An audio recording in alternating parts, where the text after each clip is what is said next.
Hey there everyone, Steve here from My Crypto World. Hope you're having a great day. Today we're going to have a quick look at the market, where things have gone for the last 7 days. As I promised in my last video, I was going to have a quick crypto portfolio review, but I've changed that. Now, during this week I've spoken to several people who aren't invested in crypto at all and really probably don't invest in anything. And I just wanted to provide some proof for you today that crypto, in my opinion, is one of the best investments to get into at the moment, and has been for several years now. So instead of going through the portfolio review, which I can do next week, I thought I'd take a snapshot and let's have a look at what stocks have done, or what crypto have done over the last 3 to 4 years. We'll have a look at some individual ones, and we'll also go through and have a look at their growth in that time frame as well, right after this.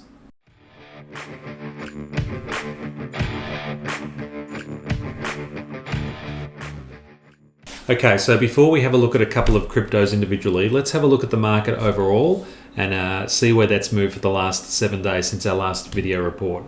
So as you can see here, we've moved up really strongly.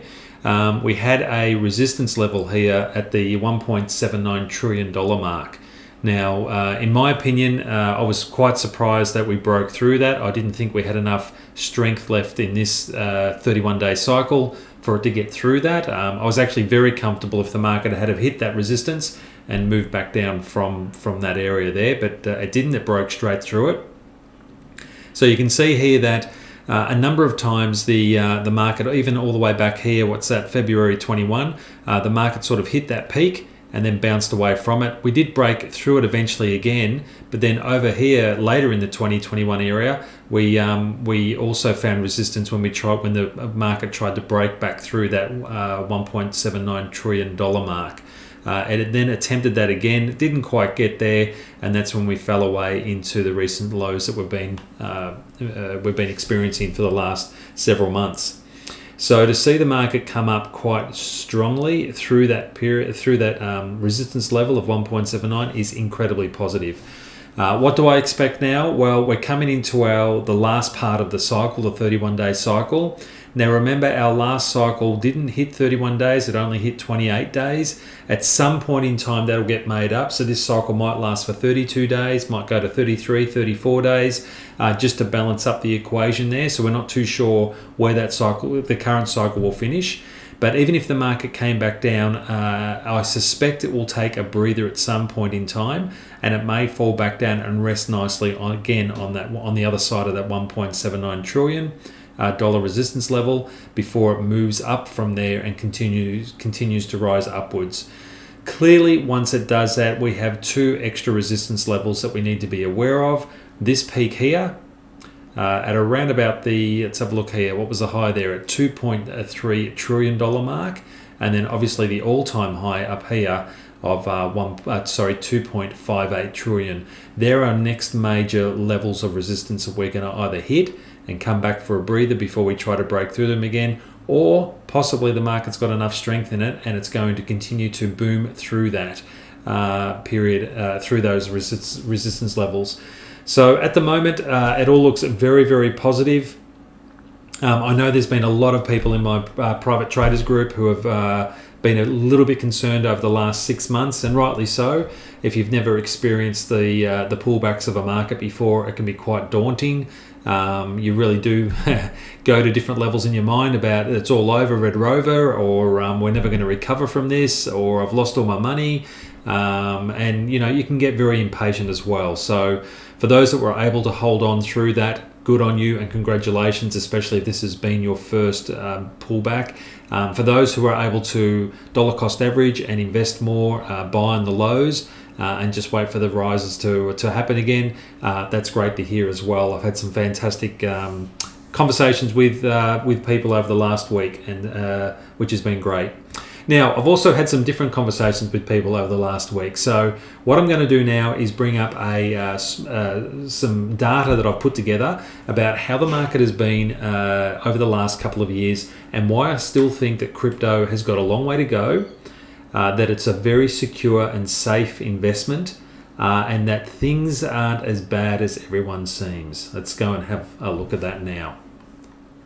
Okay guys, so what I've got up in the screen in front of you is a snapshot of, I've taken 8 cryptocurrencies that we're currently trading in, or I've been preaching about in my portfolio. I haven't put everyone up there because this was quite a lengthy exercise, and I thought, well look, it's actually 9 cryptos plus the entire crypto market.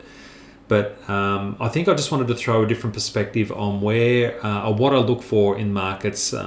Most people tend to look at where the highs are, where the peaks were, how much a stock is worth or a crypto is worth from one year to another. While that's important, and I absolutely look at that as well, one of the bigger things I look at is where the lows were, because the lows show a very different side of the story. They actually show where the worst point in the market was compared to where it is currently now. So when you're looking back through history, you can really determine whether a cryptocurrency or a stock or even the property market or anything like that has been a worthwhile investment for that period of time. So what I've got on here is, as you can see, we've got Bitcoin, Ripple, Holochain, Cardano, Chainlink, Digibyte, Xlm, Bitcoin Cash, Theta, and we've got the total market cap. So let's just go through each one of these and let me explain things to you. I've also got some other information that's going to pop up on the screen about how good that investment would have been if you had have invested back at the start of this period that we're talking about.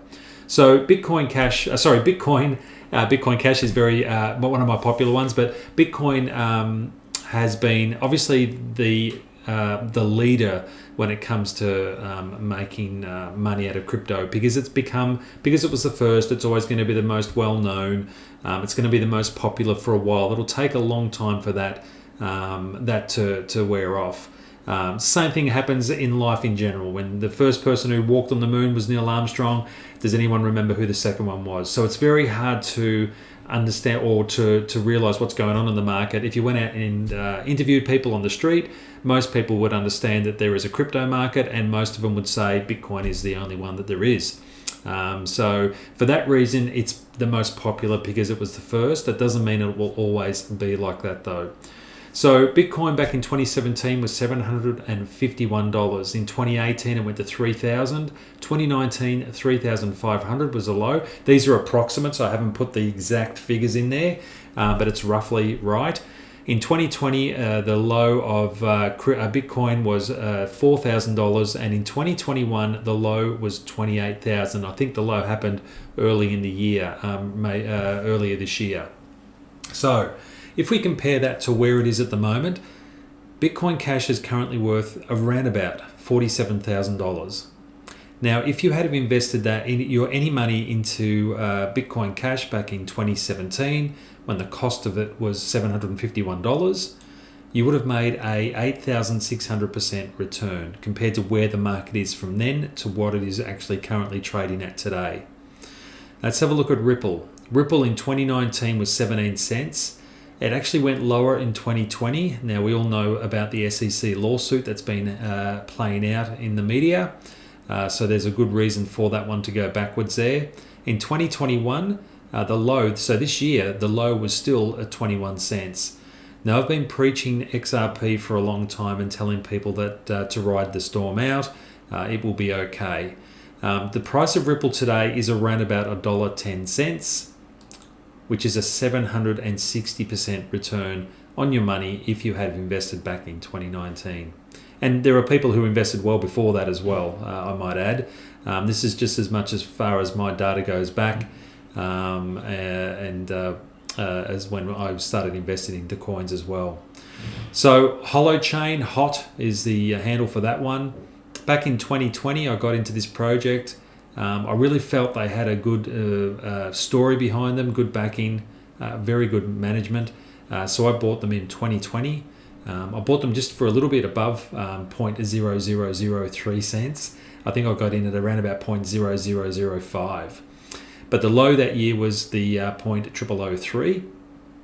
In 2021, the low was 0.0043, and we're currently trading at 1 cent. But that still represents a 5,600% return if you had have got in at the very low. Now, I understand that I'm making it sound probably a little bit better than what things are. Most people can't predict the lows or predict the highs. I certainly can't, and I've been studying this market for a long time. But you're really trying to get in as close to the low or as close to the low as possible, and getting out as close to the high as possible. So I do understand what I'm saying. If you had bought in at 0.0003 cents and you still held it, yeah, you would have got it. You would have made 5,600. But the truth is, very few people would have got in at 0.0003 cents. Myself, I didn't. It was 0.0005, but it still represents an incredibly good investment return over a 2-year period. Cardano is currently trading at $2. In 2019, it was 3 cents. In 2020, it was 2 cents. In 2021, the low was 19 cents. So it was 19 cents. I think it was March that date was. If you had bought in at 2019, so only 2-3 years ago, you would have made a 920% return for your money there. Chainlink, 2018 was 16 cents, 2019 42 cents, 2020 the low was $1.51. In 2021, the low was so far, hopefully it doesn't go back there, is $12. At the moment, it's trading at $27 per coin. If you had bought in at 2018, it would have represented a 23,000% return on your money.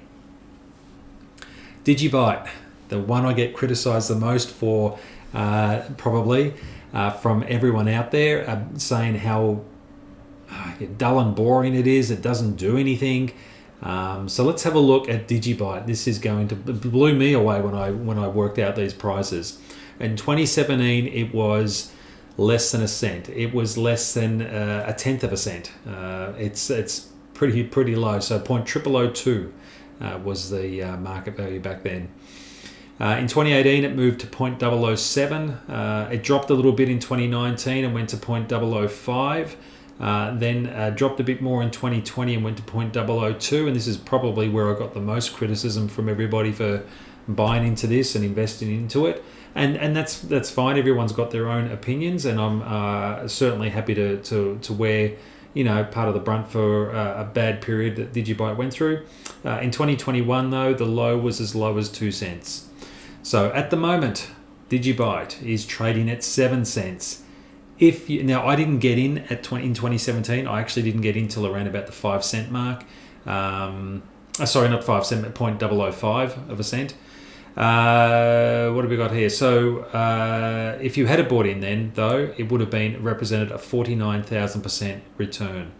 So at the moment, other than Chainlink, that is the best investment you could have had, as far as I'm concerned, out of the portfolio that I've been recommending by far. So over the last 5 years, a 49,000% return on Digibyte. I still think Digibyte has got a long way to go. I made some private posts earlier this week in my crypto group to explain some of the things that are happening with Digibyte and some of the announcements that are pending coming as we come into September. So it'll be very interesting to see where that moves over the next couple of weeks and months. Xlm Stellar, if you had bought in 2020, you would have got it in for just over 2 cents. In 2021, it was 19 cents. It's currently trading at 36 cents, so that's a 1,800% return. Bitcoin Cash, probably the other one that most people are saying, well, we don't know if Bitcoin's, at $47,000. How on earth is Bitcoin Cash going to come close to that?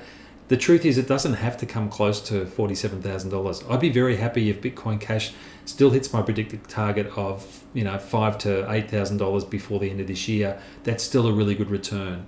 However, if you had bought it in 2018, it was worth $73. 2019, $104. 2020, $133. And in 2021, the low was $3.32. When you look at what it's trading for now, which is around about $650, that represents a 1,129% return on your money. Theta Labs has been my number one holding actually for quite a long time. That has been taken over this week by Cardano, which has just absolutely shot off like a rocket and is at $2. So Cardano right now, I haven't put any more money into the market at all. It is just purely that the fact that Cardano has moved so strongly over this the last 7 day period, it's now become my number one holding. But Theta Labs, if you had have got in at 2019, the low was around 4 cents. In 2020, it was about 5 cents. And this year, early this year, it had a low of $1.43.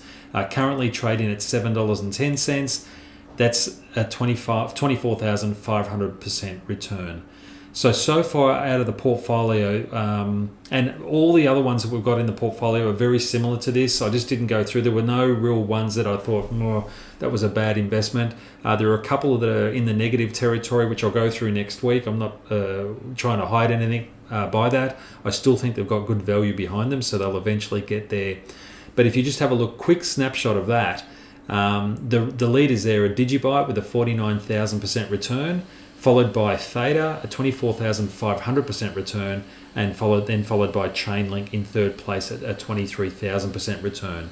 Even if you didn't get into those ones that I've predicted or recommended in the portfolio, and again, this is my own financial, what I do financially, it's not financial advice, you have to do your own research. But even if you had have gotten into something as bad as Ripple, and I say that with a smile on my face, something as bad as Ripple, it's actually not that bad to receive a 760% return on your money.